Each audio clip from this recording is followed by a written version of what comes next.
ఇలాంటి నేరస్తుడు సభ్య సమాజంలో జీవించడానికి అనర్హుడు. వీడి కోసం కోర్టు వారు తమ విలువైన సమయాన్ని వృధా చేయకుండా ముద్దాయికి కఠిన శిక్ష విధించాల్సిందిగా కోరుతున్నాం. I object your honour. ఏందిరా నువ్వు కోరేది? ఆయన కన్ఫర్మ్ చేసేదే. మీరు మాట్లాడుకుంటే మధ్యలో మేము దేనుకుండేదా? టీ అమ్ముకోవడానికా? ఏం జడ్జి నువ్వేం చెప్పదలుచుకున్నావా అర్థమయ్యేలా చెప్పు. చెప్తాం. అందుకేగా 50,000 తీసుకుంది.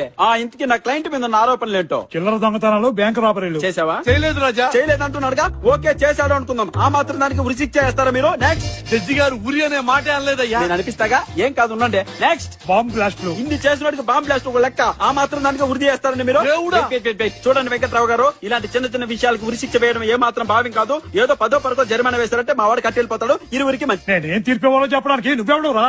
లేకపోతే నువ్వు ఇచ్చే తీర్పుకి పడి పోసేసుకుంటామనుకున్నావా? ఆయన జడ్జి గారు ఏం చేస్తావురా? ఈ తీర్పు చూస్తాను. తీర్పిచ్చి బయటికి ఎలా వెళ్తావో చూస్తాను. కోర్టులో ఒక్క పెట్టి నిన్ను కుమ్మేకపోతే తల్లి తోడు. సార్ అసలు వీడెవడో నాకు తెలియదు సార్. సాక్ష్యాధారాలు పరిశీలించిన మీదట ముద్దాయికి ఉరి శిక్ష విధించడమైనది. అయిపోయాడు.